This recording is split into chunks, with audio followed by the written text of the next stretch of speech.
hello लोगोफोर बरायबा बड जब info अफिशियेल इउट्यूब चेनेलाव CISF नि साख्रि ओंखारना फैदों नोंथांमोना भिडिअखौ जोबजासिम नाय अब्लानो गासैबो डिटेल्सखौ बुजिगोन नोंथांमोना एसेबो स्किप खालामनाङा मा नांगौ फरायनाय बैसो आरो खारनाय आरो बारनाय दंना गैया आं नोंथांमोननो गासैबो डिटेल्सखौ होगासिनो दङ थ' बेखायनो भिडिअखौ नोंथांमोना जोबजासिम नाय आरो बोरै एप्लाइ खालामनांगौ नोंथांमोना नेक्स्टआव भिडिअ खालामगोन जाहाथे नोंथांमोना मबाइलजों एप्लाइ खालामनो हायो दा लोगोफोर आं दंखायो अफिशियेल हम पेजआवनो लाइभ दङ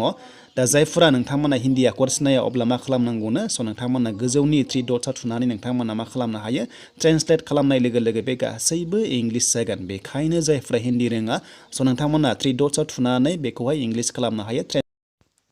थ' जायफ्रा मबाइलाव खालामगोन नोंथांमोना जेब्लायबो डेस्कटप साइड खालामना ला बेखायनो गोजौनि 3 डट्सआव थुनानै जों मबाइलखौ जेब्लायबो डेस्कटप खालामनांगौ आरो लोगोसे नोंथांमोना ट्रेन्सलेट मोनसे अपसन मोनदों बेयाव थुनाय लोगो लोगो बे हिन्दीया गासैबो इंलिश जायो बेखायनो जायफ्रा मबाइलाव अनलाइन एप्लाइ खालामगोन बेबायदि खालाम नै गासैबो चेन्ज जाबाय इंलिश जाबाय दा जोंहा मा खालामनांगौ फार्स्टआव जोङो डाइरेक्ट एप्लाइ खालामनो हाया जोङो रेजिस्टारसो खालामनांगौ आं बेखौ नोंथांमोननो फुल भिडिअ लाना फैगोन नेक्स्टआव दा जों बेबायदि मोनगोन आरो रेजिस्टार खालामनांगौ दा बेखायनो नोंनि मेट्रिक सार्टिफिकेटआव जेरै दं बेनि सेम होनांगोन जेरै नोंनि नामा सेम थानांगोन मिस्टार एबा मिस नाङा स' नोंथांमोना मिस्टार होबानो जाबाय डाइरेक्ट बेयाव आरो हौवाफ्राल' एप्लाइ खालामनो हायो हिन्जावफ्रा एप्लाइ खालामनो हाया बेयाव स' बेनिफ्राय भेरिफाइ खालामबावनांगोन नोंनि नामखौहाय बेनिफ्राय नोंथांमोना बे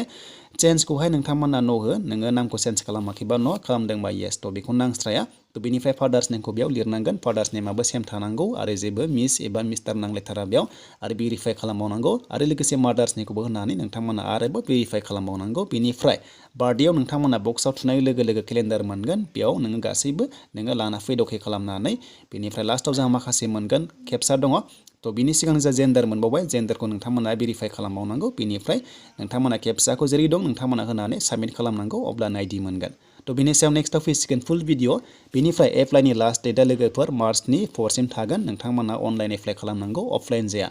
दा बे पस्टआ जाबाय नोंथांमोना फायारमेनावहाय एप्लाइ खालामनो हागोन दा बेयाव एप्लाइ खालामबा बेसेबां बैसो फरायनाय नांगौ आरो बेसेबां खारनांगौ आरो एग्जामा बेसेबां जागोन आं गासैबो डिटेल्सखौ लाबोगासिनो दङ बेनिखायनो भिडिअखौ जोबजासिम नायलां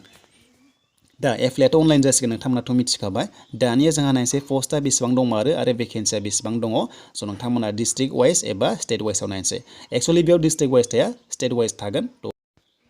दा बेनिफ्राय एप्लाइआ अनलाइन जागोन अनलि बेयाव होदों बेनिफ्राय एग्जामा नोंथांमोना अनलाइन एग्जाम जागोन कम्पिउटाराव अनलाइन एग्जाम जागोन नाथाय फार्स्टआव मा खालामनांगौनो नोंथांमोना फार्स्टआव PhD जागोन एबा रानिं जागोन आरो बे रानिंआव पास जाबासो नोंथांमोनखौहाय एग्जामनि थाखाय लेंहरगोन आरो जायफ्रा एग्जाम जायो नोंथांमोनखौ मेडिकेल थाखाय लेंहरगोन आरो जायफ्रा मेडिकेल जायो पास जायो नोंथांमोना साख्रिखौ मोननाय जागोन नाथाय बे पस्टआ टेम्परारिसो लोगोफोर दा बे पस्टआ जाबाय टेम्परारि फायारमेनावहाय नोंथांमोनखौ लिंहरदों CISF आव नोंथांमोननो साख्रि होनो बे जाबाय टेम्परारि नाथाय मोजां खाफाल दङबा लास्टआव नोंथांमोना रेगुलार जागोन दा बेखौ दोनथ'नानै दानिया जोंहा बेसेबां भेकेन्सि आरो मा नांगौ जों गासैबो नायजोबसै फैदो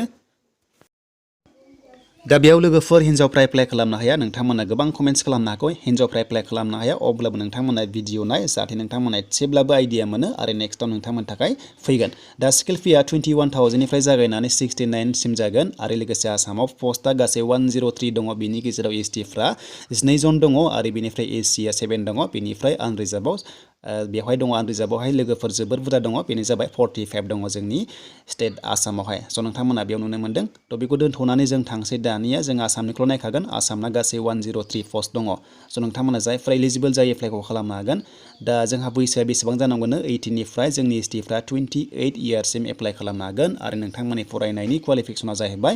HS पास स' नोंथांमोना HS पास खालामनांगौ एबा 12 पास खालामनांगौ आरो लोगोसे साइन्सनिफ्राय जानांगौनो डेट मिन्स स्ट्रिमा साइन्सनिफ्राय जानांगौ आरो बेयाव बुंदों आरो साइन्स साबजेक्ट बाट नोंथांमोना साइन्सनि जानांगोन अब्लानो एप्लाइ खालामनो हागोन मानोना साइन्स बिखादों बेखायनो बेयाव आर्ट्सआ हानाय नङा लोगोफोर नाथाय साबजेक्टआ बेयाव होनदों आरो साइन्स बाट नोंथांमोना साइन्सना बेयाव एप्लाइ खालामनो हागोन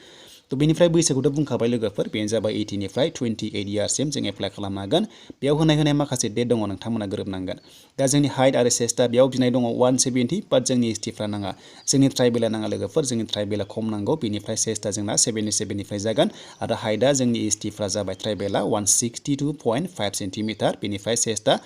77निफ्राय 82सिम जाहैनांगोन नर्मेलाव स' नोंथांमोना बेबायदि मोनदों दानिया जोंहा फैदो एप्लाइ दा एप्लाइ प्रसेसआ नोंथांमोना फट'खौहाय 20निफ्राय 50 KBसिम होनो हागोन लेटेस्ट जानांगौ आरो बेखौहाय मा खालामनांगौनो स' नोंथांमोनाहाय जायफ्रा डकुमेन्टस आपल'ड खालामगोन ना अब्ला PDF फाइल खालामनानैसो खालामनांगौ बेनिफ्राय सिगनेचारा 10 निफ्राय 20 KB सिम नोंथांमोना आपल'ड खालामनो हागोन स' नोंथांमोना मिथिबाय बेनो जाबाय डकुमेन्टसा PDF फाइल खालामनानैसो आपल'ड खालामनांगौ लोगोफोर बेनो जाबाय मेट्रिकनिफ्राय HS सिम बेनिफ्राय लोगोफोर आरो माखासे कास्ट सार्टिफिकेट मानोना ट्राइबेल हिसाबै नोंथांमोना बेखौ हरनांगोन दानिया रानिंखौ नोंथांमोना 5 किल'मिटार खारनांगोन 24 मिनिट्सआव नोंथांमोना रानिं खालामनांगोन आरो लोगोसे नोंथांमोना रानिं खालामखांनायनि उनाव बेयाव लं जाम्पबो गैया हाइ जाम्पबो गैया जास्ट नोंथांमोना रानिं खालामनांगौ आरो जायफ्रा रानिं पास जाबाय नोंथांमोनखौ एग्जाम होगोन आरो एग्जामा बेसेबां जागोन होनोब्ला एग्जामा 100 मार्क्सनि जागोन आरो नोंथांमोना बेयाव नेगेटिभ मार्किं मोननाय नङा सिलेबासा गासै मोनब्रै सेटनि फैगोन जिके थागोन थ' नोंथांमोना मेथ्स मोनगोन बेनिफ्राय रिजनिं थागोन स' नोंथांमोना एवारनेसबो मोनगोन बेखौ नोंथांमोना नायनाया जोबोद गोनां आरो लोगोसे टाइमा 120 मिनिट्स एबा 2 घन्टा एग्जाम जागोन एग्जामा अनलाइन जागोन नेगेटिभ गैखाया नोंथांमोना गोसोबादि एग्जाम होनो हागोन थ' लोगोफोर 100 कुइसन्स मोननाय जागोन आरो नोंथांमोना मोनसे कारेक्ट जायोबानो 1 नाम्बार मोननाय जागोन दा साबजेक्टआ बेनो नोंथांमोना जेनेरेल इन्टेलिजेन्स मोनदों रिजनिं बेनिफ्राय जिके एवारनेस बेनिफ्राय मेथ्स थागोन बेनिफ्राय इंलिश नङाबा हिन्दी दा लेंगुवेजआ मोननै जागोन इंलिश नङाबा हिन्दी जायखिजाया नोंथांमोना सेलेक्ट खालामनानै अनलाइन एग्जामखौ होनो हागोन थ' बेनिसिम लोगोफोर लेटेस्ट आपडेट CISF नि